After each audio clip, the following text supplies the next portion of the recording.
When we initiate our planning process, client comes into the office and we meet and kind of a meet and greet, a chit chat. Really, it's kind of a fill out. Do we like them? Do they like us? Is it going to fit?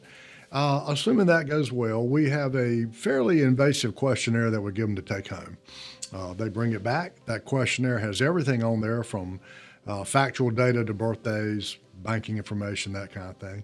But it also has some of their philosophy. What age do you want to retire? Do you want to leave gifts to anybody? How do you feel about certain investments, that kind of thing. Once we get that, we'll review that with the client and make sure that we understand their answers. And then we spend 3 or 4 hours and we'll literally design a financial plan for that client. Client comes back in, we'll review it with them. There's obviously some things they like, some things they don't like, a lot of tweaking involved. And eventually, over a period of 3 or 4 interviews, we typically come up with something that was satisfactory to them and does the job. So we see a client 3 or 4 times before we actually put a pen to paper, basically.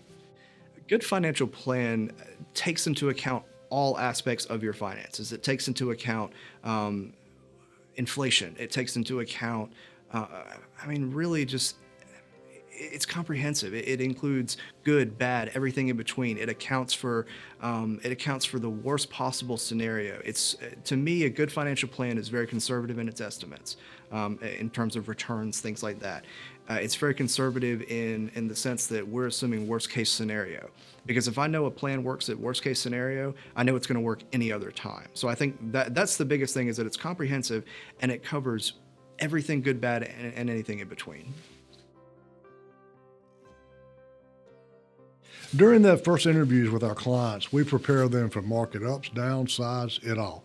And we tell the client, look, in a 10-year cycle, normal 10-year cycle, going to have 2 great years, 2 bad years, 6 good years.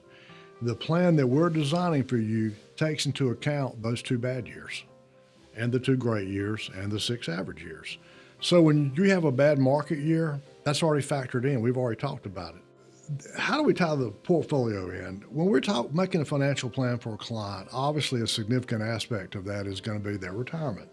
So we're going to take what they give us. They're going to say, I'd like to retire at age 55 and I want X amount of dollars. Then with the help of Symmetry, we'll design the portfolio based on the returns that we think that are going to fulfill that goal. And what makes it good for the client, because of the way Symmetry works, is the client doesn't have to worry about what the stock market's doing. To keep our clients focused, we're in constant communication with them. They hear from us every 3 months. They either hear from us or our assistant, just calling to say, "Hey, you want to get together and talk?" We can, and they always have the option to say no. Send me a statement. But I think that constant communication, and again, the personal relationship is what keeps them grounded. They have no problem calling us when they're freaking out, when they're nervous about something they saw in the media. They have no problem calling us and saying, "Hey, I saw this the other day," or "I'm worried about this. What should we be doing?" And we sit down with them and kind of talk them off the ledge, or just kind of help ground them in that, and reminding them of the plan. I think another important thing is that when we do a comprehensive plan for somebody, everything we do is in writing. So somebody, after when they see the plan, they take it home. And I think that's really important, because later on, 5, 6 years down the road, let's say we're having inflation issues, and Bob is concerned, and Bob calls me freaking out about inflation. I can say, "Okay, Bob, take a look at the plan," or come in and we'll go over the plan again, as kind of a reminder to people. So it's really important that they have that to kind of reference, and that we're in constant communication.